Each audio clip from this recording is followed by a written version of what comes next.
Good morning. You all are warmly welcome to today's session of AAT webinar series. Today we have allocated time to our level 1 students and the subject is business environment. The lesson selected is supportive services to the businesses, second part. We have invited Mr. Chamara Premathilaka for this session. He is an associate member of Chartered Institute of Marketing, and also he possesses a postgraduate diploma in business management in University of Colombo, and he has completed his MBA in University of Colombo. So sir, this session is over to you. Mr. Chamara? Yeah, we can start. All right, so let's.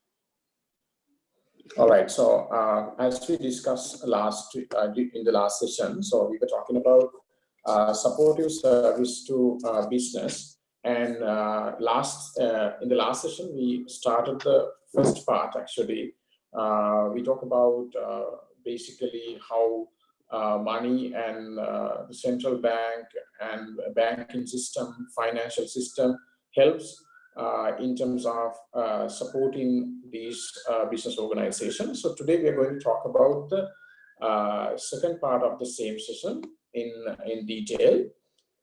So here actually now today we start off with difference between central bank and the commercial bank.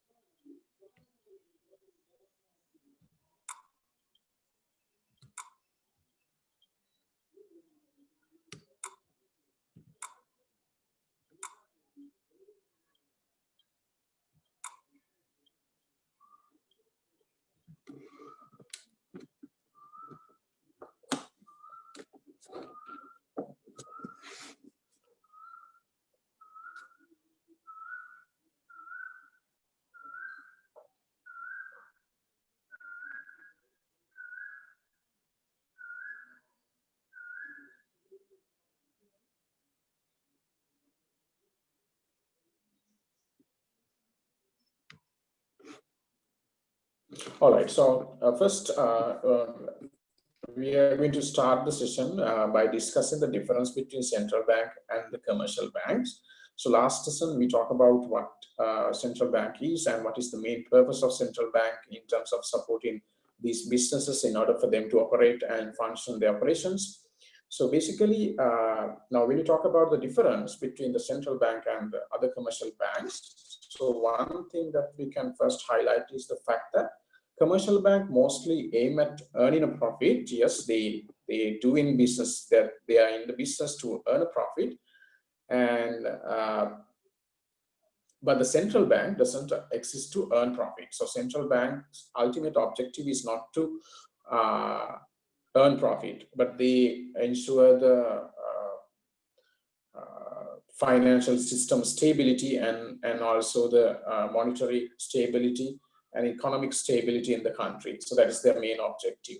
So the other thing, there can be only one central bank for a country and operate independently. But when it comes to commercial banks, so there are many commercial banks you can see, but not single bank like we do in central bank. We have in central bank. So central bank has the only right to print and issue notes, while commercial bank has no such right. So commercial banks actually they don't have the privilege to print money, but issue notes and print money. These privileges central bank is having. Central bank has right to observe all the banks and financial institutions. So even though central bank has that facility and the privilege, but commercial banks, they can't monitor other banks. right? As a competitor, they can see what is happening, but they can't go inside and monitor like central bank does.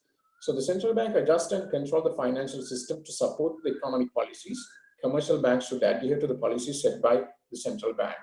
So central bank is basically monitoring and supporting the economic policies, and they set economic policies and maintain the finance stability in the country. But commercial bank, actually what they have to do is they have to adhere to the guidelines given by the central bank.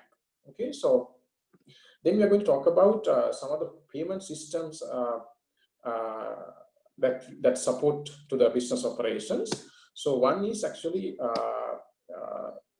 SLIPS, and that is called Sri Lanka Interpayment Systems.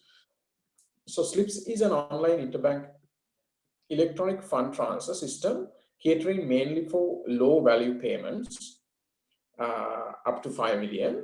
And also the other thing that we need to talk about is electronic fund transfer is the movement of fund from one account to another without the corresponding piece of paper to authorize to prove that the transfer had occurred. Thus, crediting and debiting of accounts are handled more promptly and accurately without the need to write checks, pay orders, or vouchers. Right, so that is one advantage. Now, previously we need to write all these vouchers, checks, but this can be done without those materials. SLIP is owned by Lanka Clear, an organization owned by Central Bank of Sri Lanka and all commercial banks operating in Sri Lanka. So the ownership goes to 47.19% for Central Bank and commercial banks, and other private banks own 52.81% of this ownership. Okay, so another thing that we need to talk about under these payment systems is the SWIFT, and that is called Society for Worldwide Interbank Financial Telecommunication.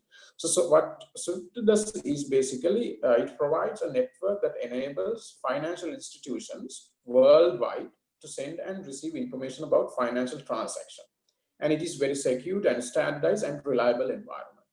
Right, so we can do it in a well secured, standardized, and reliable environment when we are doing this. So SWIFT is the Society for Worldwide Interbank Financial Telecommunication, a member-owned cooperative through which the financial world conducts its business operation with speed, certainty, and confidence. Right, so more than 10,500 banking organizations, securities, institutions, and corporate customers in 250 countries exchange millions of standardized financial messages. SWIFT doesn't facilitate fund transfer, rather it sends payment orders which must be settled by correspondent accounts that the institution have with each other. So that is SWIFT, security for worldwide interbank financial communication, telecommunications. And the other thing that we talk about is payment and settlement system.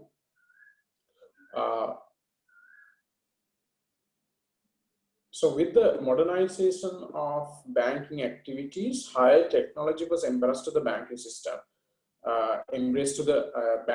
Now we see that in the past, when we are doing business banking transactions, we didn't have that technological support. So digitalization was not used in that scale when we do these banking transactions. But now, so this with the advancement of the technology, this modernization of bank and the banking activities have been modernized and done in a way that customers can get more benefits quickly and easily. So these kind of systems were introduced to support the business organization and to operate their, functions their operations smoothly. So one such system is the payment and settlement systems are actually a few of those systems. So all manual payments and settlements were automated under the real-time gross settlement system that is called RTGS. The RTGS system is an electronic and computer-based fund transfer and settlement system. So it helps to transfer funds electronically using these electronic facilities. Okay, so the RTGS system is an electronic fund settlement system which process and settle each payment instruction individually and irrevocably on real-time basis using funds in participant settlement accounts in the RTG system. The value of transaction settled in the RTG system accounts for about 85% of the non-cash payment in Sri Lanka. Right, so the majority of RTGS transactions are relating to transactions in the interbank or money market, so government securities markets, open market operations, the rupee leg of transaction in the foreign market exchange market, urgent payment of customer and net obligations under the clearing system operated by the Lanka Clear Private Limited, so LCPL. So that is one actually settlement system and payment and settlement system introduced in order to smooth the transaction between companies. So, and the other one, scriptless securities and settlement system. So this one actually, the Lanka security system comprises of the scriptless security system, settlement system, and scriptless securities depository system. Lanka's secure facilities, the issue of government securities and central bank securities in electronic or scriptless form and settlement of trades of such scriptless securities on a delivery versus payment basis, right? So accordingly, transactions are settled in the system if the participant who sells securities has sufficient eligible securities in his securities account in Sri Lanka secure and the buying participant has sufficient funds in his settlement account in the RTGS system to pay for the transaction. All securities transaction settled in the system are invocable, right? So this is how I mean these supportive systems are introduced by like with the modern technologies support basically the operations of business, right? So now the other thing, the benefits associated with the scriptless securities and automated settlement systems. Now, when we do these, rather like now previously, what we did first, we used many like manual systems, which we based on the documents, right? Most of the time, we do transactions and all these authentications by using manual signatures and manual authentications and all these things. So these things takes a lot of time and like waste valuable time when you're doing businesses. Therefore, with these systems were introduced, and there are many benefits that we can get as a supportive service for business, right? So now, one few such benefits are the benefits that we can get from these scriptless securities and automated settlement systems as well. So what they do is basically the scriptless securities will improve efficiency in the government, debt securities and market, right? And in the script-based system, securities are transferred by endorsement and delivery. With the introduction of securities and automated settlement system, the need for physical delivery and verification of certificates will not arise, right? So that's what I told you. So basically these authentication and those will not be required in manual form. And also it eliminates the risk associated with paper-based securities. Exactly. So that is what I discussed. Now, when we do all these authentication and securities based on paper and documents, so that there are risks, right? So when we transfer information and we have to store them, and then there is risk that someone will steal those information, and that threat is there and that risk is there. So in order to avoid those risks, we can use these systems when we transfer funds. Okay. All right. So then, other thing that we need to discuss, actually, one major activity and the task of central bank is to decide the interest rate, right? So when we are depositing money and when we are taking loans, and when the bank takes loans from other banks, and when the bank takes, commercial banks takes loans from central banks, and when the central bank takes loans from commercial banks. So there are different rates that we use to make the, pay the interest in each and every occasion.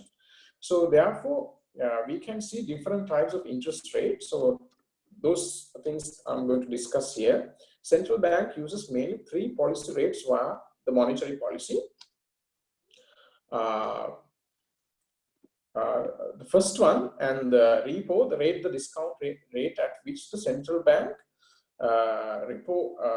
purchase government securities from commercial banks to temporarily expand the money supply. The central bank decrease repo rates. Now, basically, central bank purchases government security from the commercial bank. When central bank purchases government securities from the commercial bank, so this rate is applicable, right? And the other one, reverse repo rate. Reverse repo rate is the rate can prompt banks to park more funds with the central bank into earn higher interest on the idle cash. When commercial banks have more funds and when they want to deposit them in the central bank and get some extra interest on top of that. So in that case, the applicable interest rate is the reverse repo rate. Okay, so and the other one, bank interest rate. So this is the rate at which the central bank lends money to the commercial bank. So now, usually, like when we want money, what we do is we go to the commercial banks and ask for loans. Likewise, when commercial banks needs loans, or then when they need immediate funds, where they can go is the central bank. So in that case, the applicable rate, which the central bank lends money to the commercial bank, is the bank interest rate. Okay, so and then when you talk about these commercial bank categorization, so we can name one such categorization is the licensed commercial bank. Right, it's a bank that can maintain current accounts, saving accounts, and timely accounts for the general public and trade foreign exchange, along with many other financial services under the license of the Central Bank of Sri Lanka called licensed commercial bank. So, and that's the definitions for the licensed commercial bank. These are commonly known as commercial bank. In Sri Lanka, there are local and foreign commercial banks. So local commercial banks, National Bank and Bank of Ceylon, for examples, and foreign commercial banks, you can see HSBC and Standard Chartered, right? So, and then there are another category, licensed specialized bank. So under the Bank Act 1988, licensed specialized bank can be operated by receiving a license from the Central Bank of Sri Lanka. The main feature of these banks are such bank cannot maintain current account. Yes, the one major feature of these licensed specialized bank is the fact that they can't maintain current account, as well as involving foreign exchange related activities. Okay, so examples, National Savings Bank, Sanasa Development Bank. However, they could maintain savings and timely accounts for the general public, right? Even though they can't do foreign exchange and maintain current accounts, they can maintain savings and timely accounts, right? So, and then the other category, finance companies, companies that are specialized to maintain deposits and offer financial service are called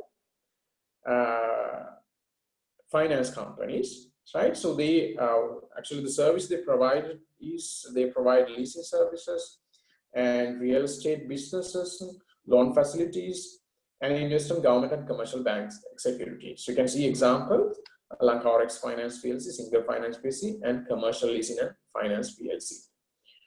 Okay, so, and then the other thing that we can talk about under these financial systems, so leasing companies. So companies that offer financial facilities to lease assets are called leasing companies. So financial facilities to lease assets, right? When you want to lease an asset, so, and if someone provides these financial facilities for that, so we call leasing companies, right? A lease is a contractual agreement calling for the lessee to pay the lessor for use of an asset. So lease is something that we pay an amount for using an asset for a certain time period, right? So there are 3 types of leasing facilities we can see. One is finance lease.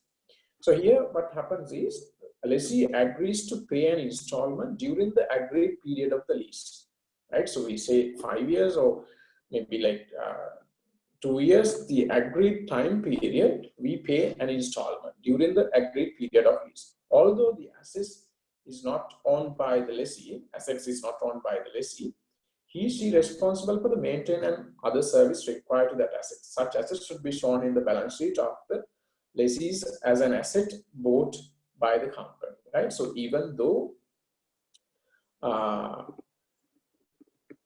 they don't like own the asset, but still they have to make the maintenance and all these related things, right? So when a finance lease is there, and when an operating lease is there, so the leasing company will be responsible for the maintenance and other service required for the asset. So all this maintenance and other service will be done by the leasing company. And the leasing company will take the asset back at the end of the lease. The lessee needs to show such asset in the balance sheet, right? So, and after the, like once they come to the end of the period, so they can take the vehicle back. So, and contract hire, in this type of leasing company, in this type of a leasing, a company would sell its assets to the leasing company, right?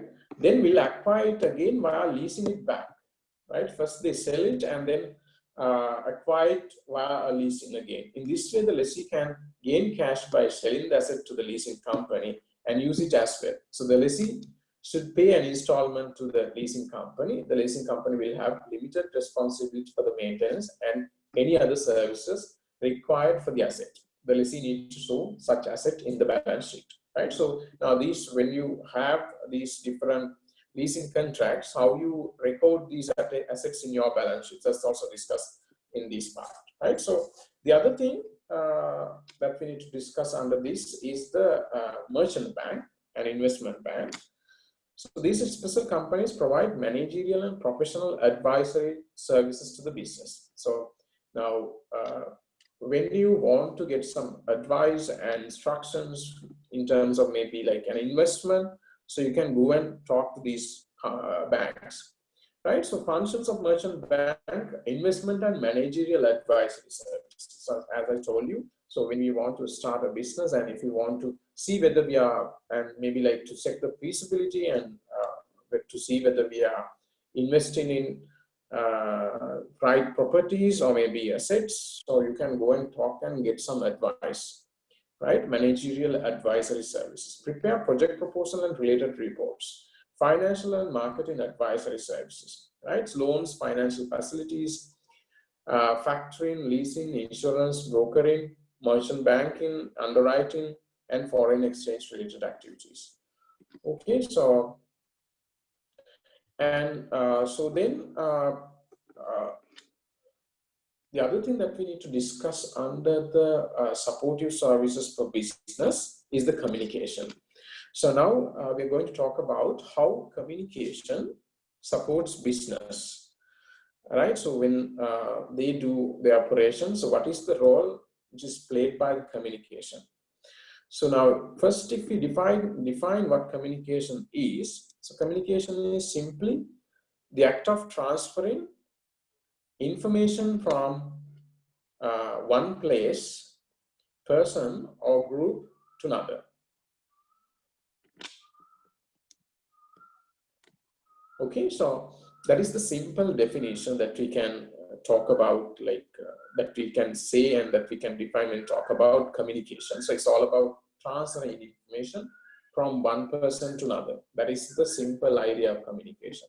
But when it comes to this, you can't like just communicate information for the just sake of communicating, right? Because so that's what we are going to talk about. Like, so every communicate, but in simple terms, so what we do in communication is we sharing information, transferring information. So, but there is another word that we need to talk about with the communication is the effective communication. So we need to see that's what we call here, and we want to have. So we need to have an effective communication when we are communicating with others.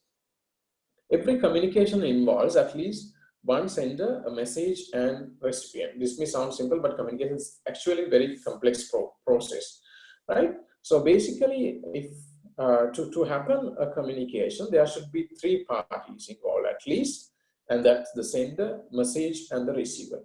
So now here, what we why we say these three components is required. So obviously, there should be a person to send the message, and there should be a person to receive the message as well. And in between, there should be a message. So basically, those three things should be there in the communication. So now, if I tell you a little bit about what we mean, like the broader meaning and the broader aspects of communication. So communication is all not just talking to each other or sharing information. So it's all about how you present yourself and how you present your company to the customers, how you present your products to the customers. So it's also part of communication. So now, in terms of marketing aspect, so now once we create a product, right, we need to bring that product to the customer. So that's communication. So, and even though you have like unique product, which you can get the attention and attraction of customers, but if you can't communicate that product or service effectively to your target market, so then you will not be able to increase the market or increase the market share, or you basically simply sell your product. So therefore, it's very important to talk about how we communicate and how you pass our message to the external environment, or maybe the interested parties, stakeholders, right? So therefore, in order for us to communicate our message effectively, maybe a product or maybe other related message, but we need to see how it happens and what is the process related to that, and what are the barriers, and how we can do an effective communication. And all these things, by understanding all these things, we can have an effective communication inside an organization. So that's why we say communication is also part of supportive service for business, right? It's a supportive service for business. Okay, so now with that, I'm going to talk about the communication process. Okay, so now even though we say that the communication is transferring information and there should be sender, receiver, and message, but there are some other elements involved in this process, like in the complete process. Right now, if you take a look at the starting point is the sender. So sender is the person who sends the message, right? And sender is the person who have the message, and sender is the person who create the message, right? So now let's say, for example, if I want to, if I develop a product, now I need to communicate that product to the customer. So in that case, the sender is actually me. I'm the sender, right? So, and the other thing, so now basically, once you decide a message, right? So once you think something to pass to another person, and you need to convert into a message, right? So you can't, like, when you have an idea, it is inside your head. No one knows about it, right? So if we want to transfer to somebody else, we need to convert that message, that idea and intention into a readable or maybe transferable format. So once you do that, so that's called encoding, right?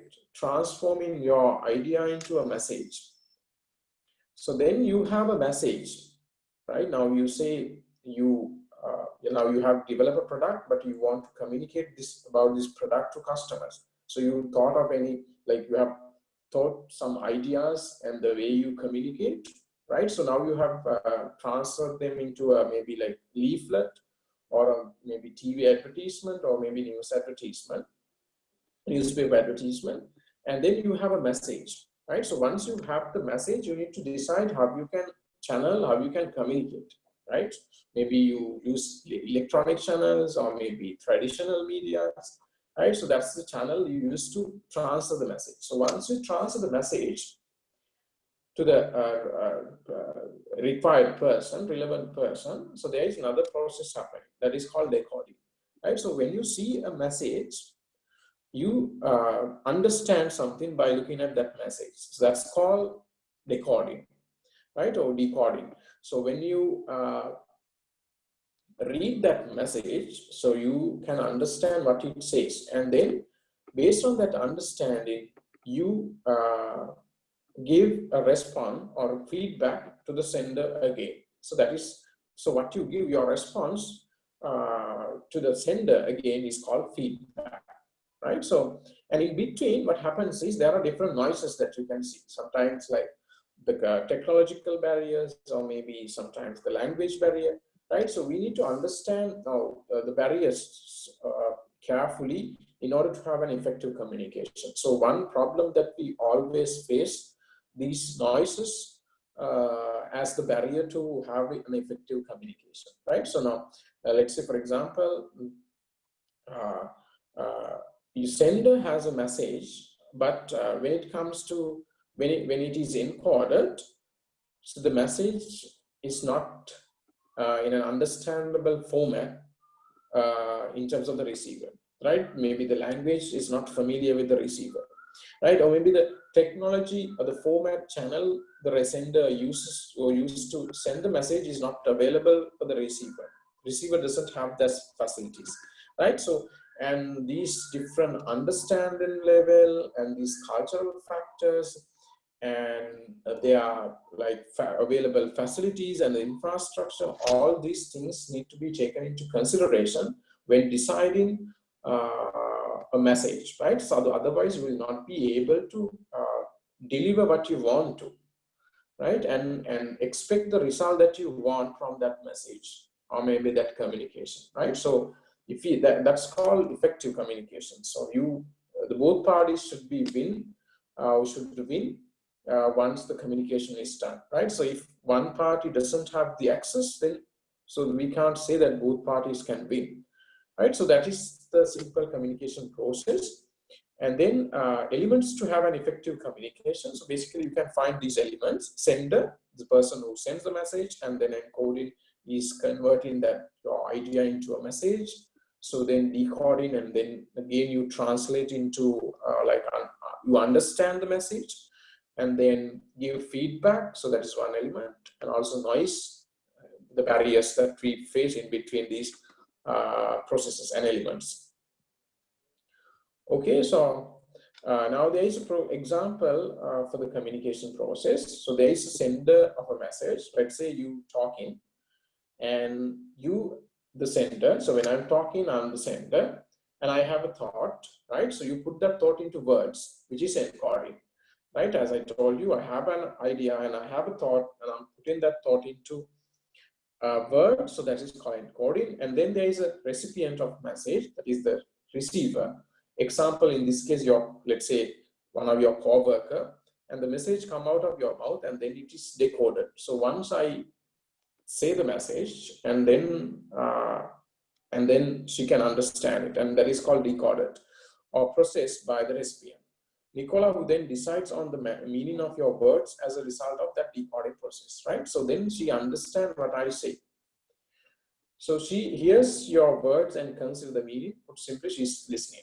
Okay, and then communication process again, continuing the same thing. But what the sender says is not always what the receiver hears. That's where the problem is, right? Even though we expect that the receiver get the same message as we say, that doesn't happen always. Right, encoding and decoding don't always happen seamlessly. Now, it doesn't happen always as we want, as we wish, right? So that's why we need to take those factors into consideration. There are cultural aspects sometimes, right? Some people, before we communicate, we need to analyze their cultural background and their capabilities, all these things, because if we don't look for those things and just talk about and pass the message, so we will have to face some negative outcomes, right? Maybe even when it comes to customer communication, right? Even when it comes to communicating about your product, you need to think about their religious beliefs and cultural aspects and norms, attitudes. Those things need to be taken into consideration, because sometimes they come and impact organizations negatively. Okay, so tune out and miss some of what you said, or she may hear your words correctly but misunderstand their meaning. It may even be a concept that is doomed to be misunderstood before your words are even formed, due to existing difference between your and co-worker, when this happens, call noise, right? Sometimes we think that the receiver is also having the same capacity that we have, right? Their understanding level is different. So, and then we need to take them into consideration, right? So by looking at those factors, but now she get the message, or maybe that the receiver hears the message properly but understands something else, right? So based on her understanding, she gives a reply, and then actually that is based on her understanding, right? So therefore we need to make sure whether the receiver can understand the message that we say, right? So okay, and if someone says that when we communicate they don't understand, so that's kind of feedback, right? So maybe sometimes she understand the problem and give us a solution or maybe feedback. So that is also the response, that is called feedback. Okay, why communication is necessary? So now when we are doing communication, so what kind of support? Now we're talking about supportive services for business. How communication support for business, right? So it helps us to make contacts, right? So you can't even we discuss these things in the, so actually business is an open system, right? So open system means we take inputs and inputs from the external environment, and also we put the output into the external environment. So we have a close relationship with the elements in the external environment, right? So, and the business environment. So therefore, we can't do things alone, actually. We can't do things alone, and we need to get the support from others, and we need to build the network, right? So in order for us to do that, right, we need to communicate effectively, right? We need to understand different expectations of different stakeholders,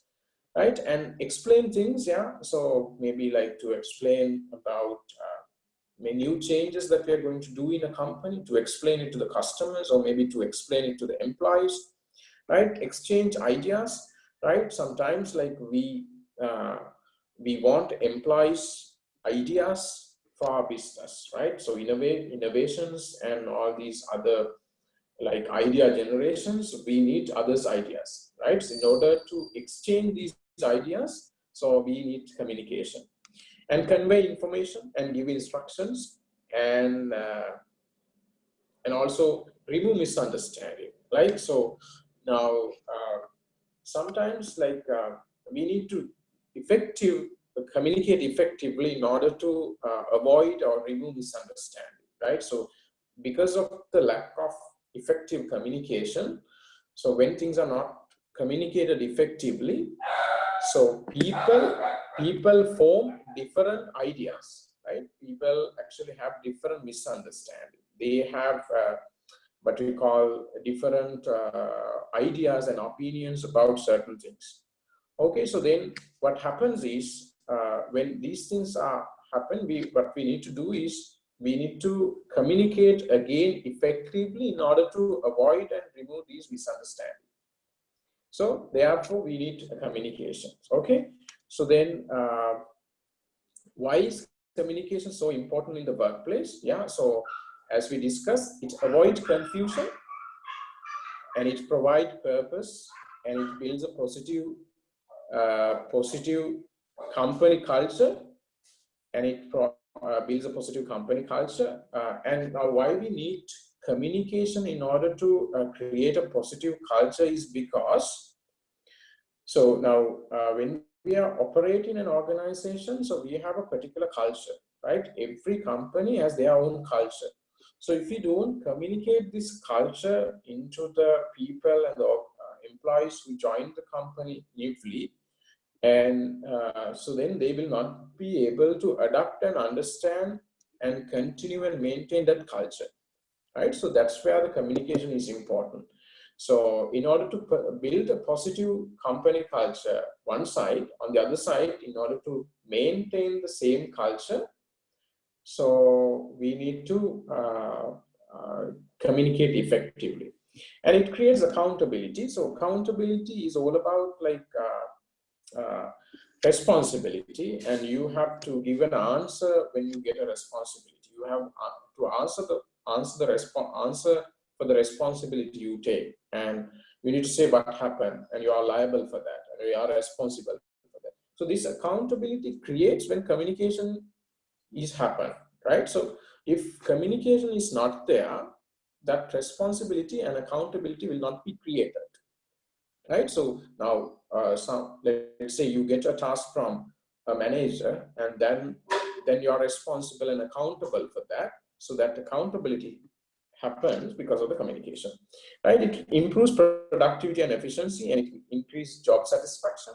Yeah, sometimes employees are demotivated because things are not communicated properly, and it can reduce absenteeism and employee turnover, right? So sometimes absenteeism is something that we don't like to participate actively in work. Like we find reasons to and excuses to avoid work, not to come to work, like take a lot of leaves and day off, right? Things like that. So ultimately it will lead to employee turnover. Okay, so employee turnover, and the employee will leave the company. Okay, so skills that employees mostly seek in new hires, right? So now basically when you're talking about this communication, and so since this supports organizations as a supportive service, so these things like companies look for these things in employees behaviors as well, right? So oral communication, listening, written communication, and public speaking and adaptability. So these things requires in employees. And when they look at these aspects when they are hiring employees, because communication actually plays a major role, as this subject highlights and as we included in this syllabus. So communication plays a major role in terms of supporting business. So therefore, employees need to have these communication skills, right? So that's that. And so characteristic of an effective communication, and complete, it should be complete, right? So, and when you're communicating, you need to give the complete information, and it should be brief, like you can't take long time when you're communicating. And consideration you need to take, and you should create a message, and you should communicate in a way that you can take the consideration of the receiver, right? So that's what you need to think about here, right? And the correct concreteness, and that means it should include all the facts and information which is required and relevant. Politeness, yes, we need to be polite when we are talking with others, right? We need to understand their background and their positions and like their personal maybe beliefs and all these things, right? So and also correctness and secret and safety, right? Communications, if we can't communicate things like securing this privacy and security, so we will have to face many problems. So, and also low cost and speed. So cost and speed is always like very important, right, when you are communicating things, because reducing cost and speed, doing things quickly is actually two major things when we are talking about efficiency and effectiveness, right? So factors that affect effective communication. So we have already discussed some of the details. So physical factors, noise, disturbances and accidents, right?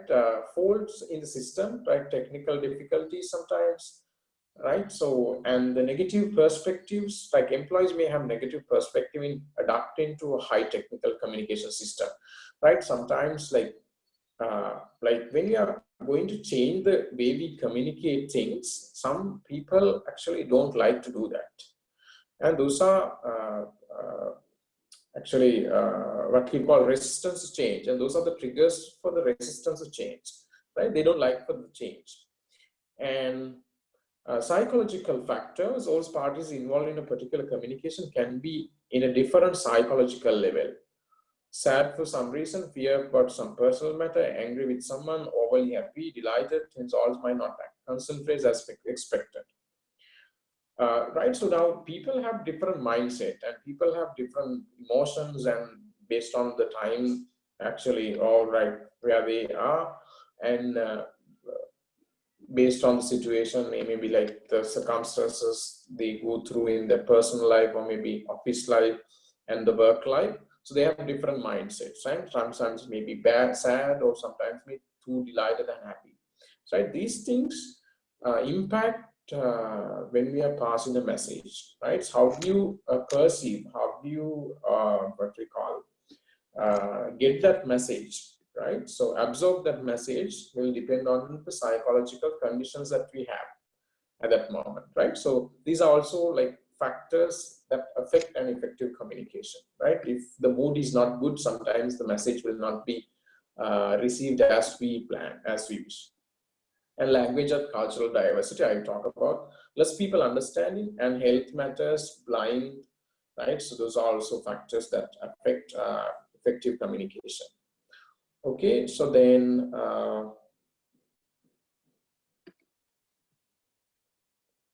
communication methods. So we can communicate using like different ways, and based on the media use, and you can use oral, written, and symbols, maybe body language, environment,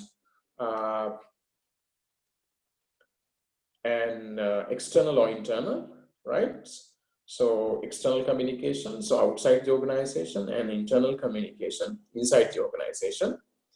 Ways of communication in an organization, formal communication and informal communication, right? When you communicate among our colleagues, we do informal communications, but when we talk to our superiors or maybe like senior managers or maybe higher level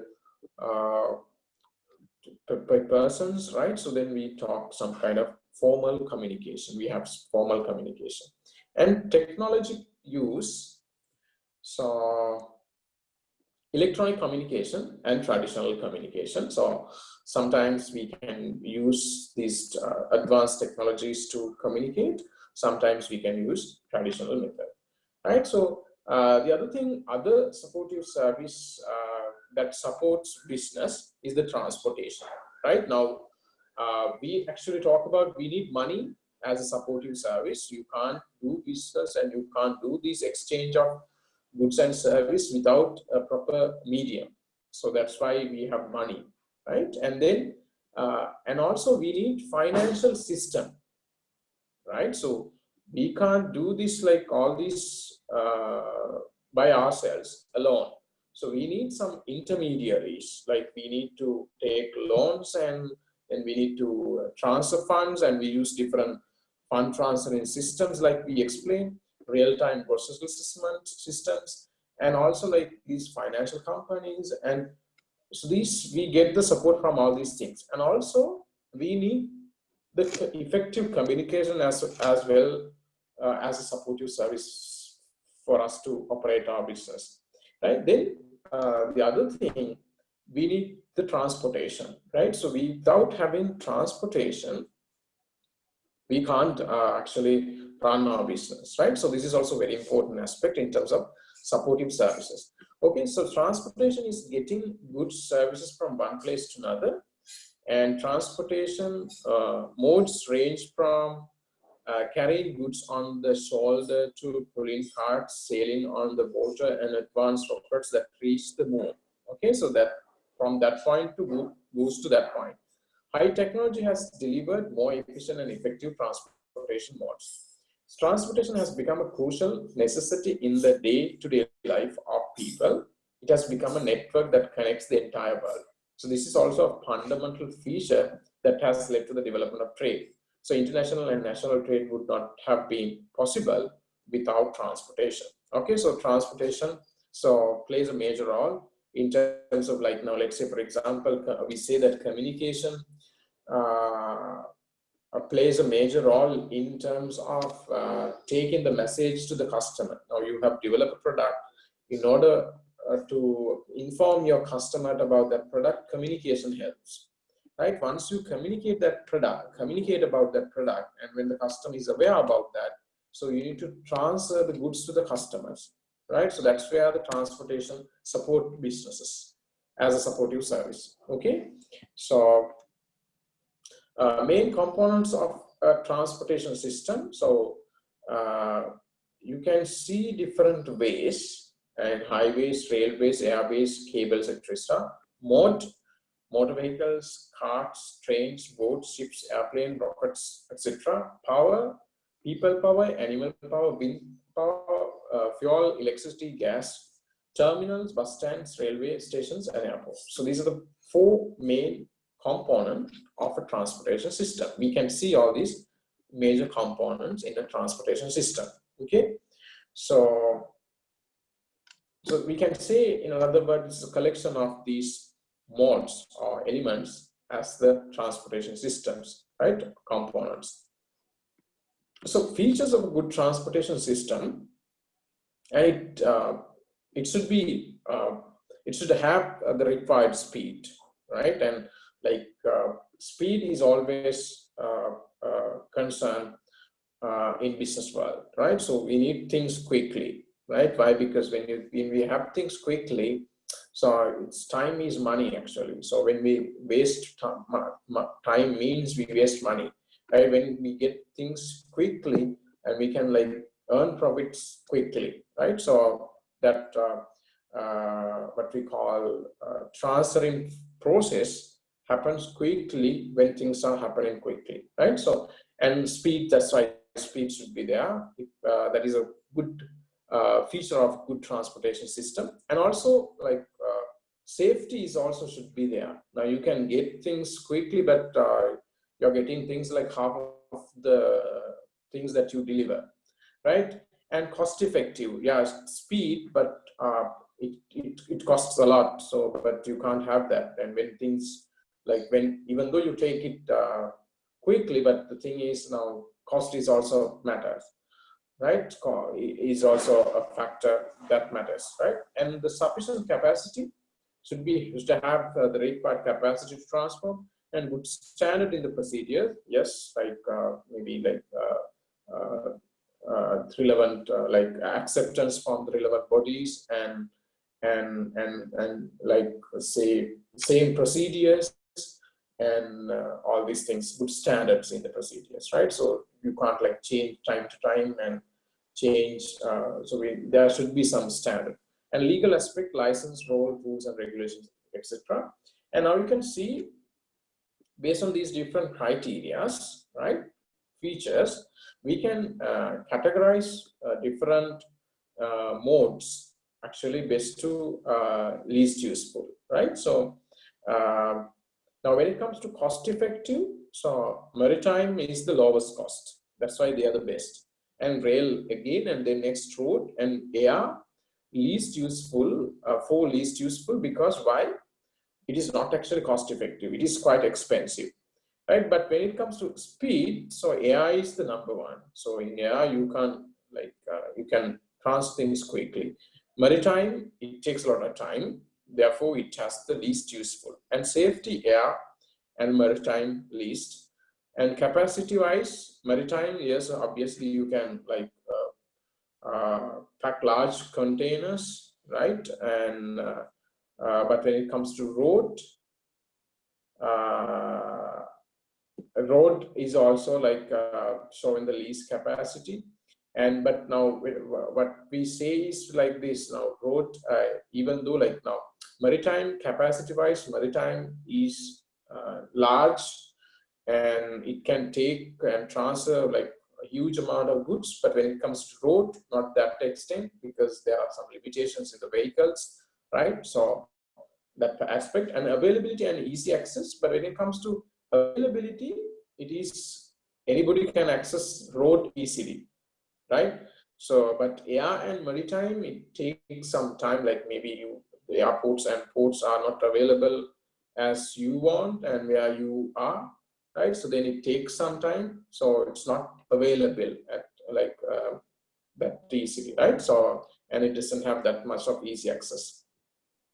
Okay, so the other thing, trading is also important when it comes to these supportive services. And the simple meaning of trading is buying and selling goods.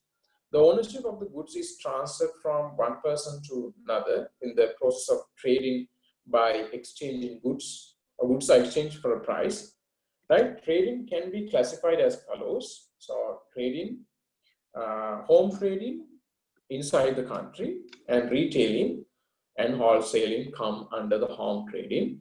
And then foreign trading is importing and exporting, right? So when you are doing foreign trade, that means like it is related with the importing and imports and exports. Okay, so now if I give you a brief about these two things, foreign trading, purchasing goods services from foreign countries is important. Yeah, purchasing from foreign countries is important. Selling goods and services to foreign countries is export. Imports cause foreign exchange outflow from the country, while export helps to earn more foreign exchange. Imports and exports are directly under the supervision of the government and authorities, since it affects the country being exploited to foreign goods and thus degrade local supplies. Right, so home trading is goods and services being traded within the country. And now, so when you're trading these things, so channels of distributions plays a key role to transfer these goods to from the supplier to the customer, right? Various middlemen in distributing products to customers from the producers are involved. Right now, if there are no intermediary or middleman involved in this transferring process, we say zero level distribution channel. Okay, so 1 level, 2nd level, 2 level, 3 level. So if there is an intermediary, now let's say I produce something and I directly go and sell to the customers, then there is no intermediary involved in that process. And the other thing, I produce, but I don't go and sell it directly to the customers, but whereas I sell it to a retailer and the customer comes to the retailer and purchase from there. So then that is 1 level distribution channel, and 2 levels, wholesaler, retailer, and customer. So I sell large stocks to the wholesaler, and then wholesaler sells like small parts to the retailer, and the retailer sells to the final customer, maybe like 2-3 units, right? So for the individual consumption.